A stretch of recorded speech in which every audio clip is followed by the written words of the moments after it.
ఈవేళ రావులపాలెం మండలం 86వ బూత్లో మరి ఆత్మ కమిటీ డైరెక్టర్ అయినటువంటి మద్యంచెట్టి శ్రీనివాస గారి ఆధ్వర్యంలో అలాగే కంకడాల నాని గారు ఇతర కార్యకర్తలు అందరూ కూడా ఇక్కడ హాజరవడం జరిగింది.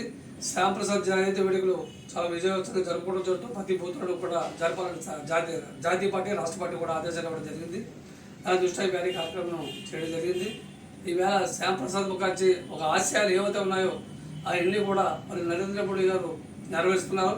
ఈ జనసంఘం అనేటువంటి పార్టీ స్థాపించి ఈవేళ శ్యాంప్రసాద్ ముఖర్జీ అనేక ఉద్యమాలు చేస్తూ ఆల్ ఇండియా అధ్యక్షులుగా ఉంటూ ఒక సింపుల్గా ఎలాగో ఒక కార్యకర్తగా ప్రయాణం చేయడం, ఆ ప్రయాణంలో మరి ఈవేళ పశ్చిమ బెంగాల్లో జన్మించడం, ఈవేళ ఈ యొక్క ఆశయం వల్ల ఈవేళ పశ్చిమ బెంగాల్లో కూడా భారతీయ జనతా పార్టీ అఖండ మెజార్టీతో సాధించడం, ఈవేళ దేశం అంతా కూడా భారతీయ జనతా పార్టీ అనేక రాష్ట్రాల్లో పార్టీ అధికారం రావడం ఇవన్నిటి కూడా కారణం ఆనాడు జాతీయ నాయకులు శ్యాంప్రసాద్ ముఖర్జీ అటువంటి పెద్ద నాయకులందరూ కూడా ఆశయాలు నెరవేర్చడం జరిగింది.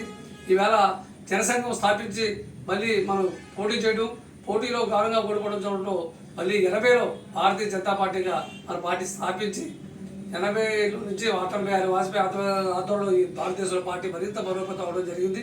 అలాగే ఈవేళ నరేంద్ర మోడీ గారు 12 సంవత్సరాలు పూర్తి చేసుకునే ఈ సందర్భంగా ఆయన కూడా ప్రత్యేక ధన్యవాదాలు చెబుతూ శ్యాంప్రసాద్ ముఖర్జీ గారి చాలా సింప్లిసిటీ అయిన మనిషి, ఆయన ఆశయాలు కార్యకర్తలతో కూడా మునిగిపుచ్చుకుని ఈవేళ అనేక చోట్ల భారతదేశం అంతా అన్ని చోట్ల కూడా శతజయంతి ఉత్సవాలు జనధన ఉత్సవాలు కార్యక్రమం జరుగుతుంది.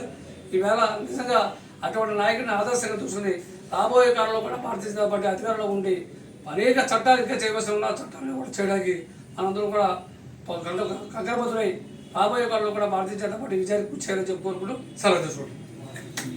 భారత మాతాకి జై, భారత మాతాకి జై, భారత మాతాకి జై.